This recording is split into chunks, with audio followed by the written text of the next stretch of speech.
নামাজ কলমা তো ছেড়ে দিয়েছো, এর কারণ এটা নয় যে তুমি বেনামাজি। তোমার নামাজ কলমা ছাড়ার কারণ ভিন্ন।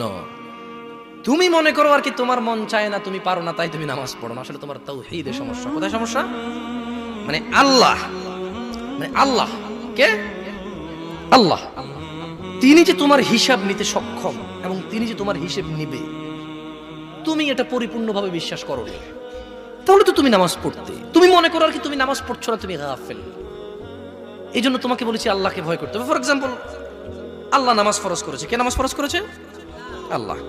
মুয়াজ্জিন আজান দেয়, তুমি নামাজ পড়ো না। তুমি মনে করো তোমার দান সাদাকা তোমাকে উদ্ধার করবে? তোমাকে ভুল শিখিয়েছে। আমি মানুষ, ছোট হতে পারি। শোনো, জোর জবরদস্তি করে কিছু কথা আমাকে শুনিয়েও দিতে পারো, এখান থেকে নামিয়েও দিতে পারো। বলছি না তোমরা নামাবা, বাট এটা পারো। তবে মনে রাখবে, কথা যেটা বলে সেটা উল্টাতে পারবে না। কেন পারবে না জানো? কারণ এই কথা উল্টানোর জন্য তোমাকে কথা থাকতে হবে। মনে রাখবে, তোমার দান সাদাকা যা আছে এর হিসেবই হবে না।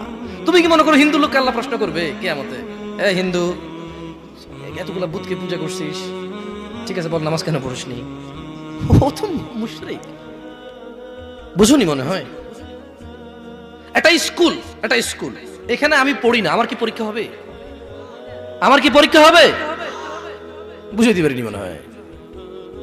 তো যে মুশরিক, তার নামাজ রোজা হজ যাকাতের হিসাব কিসের হিসাব? সে তো অলরেডি এমন অপরাধী যা ক্ষমাযোগ্য নয়। যা কি নয়? ক্ষমাযোগ্য নয়। একজন বেনামাজি মানুষ, সে মনে করে নামাজ না পড়া শুধু নামাজ না পড়া, অথচ আল্লাহর নবী, যে একটু আগে বললাম, আল্লাহ বলেছে যদি তোমরা আল্লাহর ভালোবাসা পেতে চাও তাহলে রাসূলের অনুসরণ করো।